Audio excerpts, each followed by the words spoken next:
हाल में सूरत शहर पोलीस द्वारा दरेक ट्राफिक पॉइंट पर सिग्नल मूकवामां આવ્યા છે, જેનું સુરતની જાહેર જનતા દ્વારા સારી રીતે પાલન કરવામાં આવી રહ્યું છે। જાહેર જનતાનું ટ્રાફિક અનુશાસન જોઈને કતારગામના આંબા તલાવડી ખાતે MMખેની ભવનની બાજુમાં આવેલા આંબા તલાવડી 4 રસ્તા, લક્ષ્મીકાંતવાડી સર્કલ અને ગજેરા સ્કૂલ પાસેના ટ્રાફિક સર્કલ પર સિગ્નલ પર ગાડી રોકી પોતાની ફરજ પૂરી કરતા વાહન ચાલકોને બિરદાવવામાં આવ્યા છે। પોલીસ દ્વારા દરેક વાહન ચાલકોને ગુલાબનું ફૂલ આપવામાં આવ્યું। चुकाल ट्राफिक नियमનું પાલન કરનારને ગુલાબનું ફૂલ આપી સન્માનિત કરવામાં આવ્યા છે। જાહેર જનતાનું ટ્રાફિક અનુશાસન જોઈ તેનું સન્માન કરવામાં આવ્યું છે। જો કે હાલ ટ્રાફિક નિયમ પાલન કરનાર દરેકને ગુલાબ આપી સન્માનિત કરાયા। સુરત ટ્રાફિક પોલીસ દ્વારા જો કે સન્માન કરવામાં આવ્યું છે।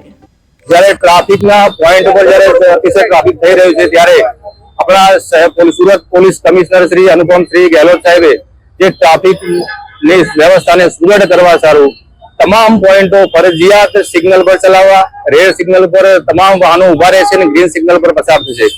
એની વ્યવસ્થાના ભાગરૂપે સમસ્ત અમારી ટ્રાફિકની team, joint CP sir, DCP sir, ACP sir અને તમામ કોન્સ્ટેબલની માટેની ટ્રાફિક બ્રિગેડ પણ આ વ્યવસ્થાના ભાગરૂપે લાગી રહ્યા છે। આજનો ખાસ કાર્યક્રમ જ્યારથી આ ફરજિયાત કરવામાં આવ્યું છે સિગ્નલ પાલન કરવાનું, તો સુરતની જાહેર જનતા અને વરાછામાં જે લોકો ફરજિયાત જ્યાં પોલીસના માણસો પણ નથી હાજર હોતા ત્યાં આગળ પણ ત્યાં સેલ્ફ ડિસિપ્લિનમાં ફોલો કરી રહ્યા છે। તો આજે ખાસ સુરતની જનતાને અને ખાસ વરાછા સર્કલ 2 વિસ્તારમાં જે આવે છે તો આપણે જોઈ રહ્યા છો કે લોકો ઓટોમેટિક સેલ્ફ ડિસિપ્લિનમાં સિગ્નલનું પાલન કરી રહ્યા છે।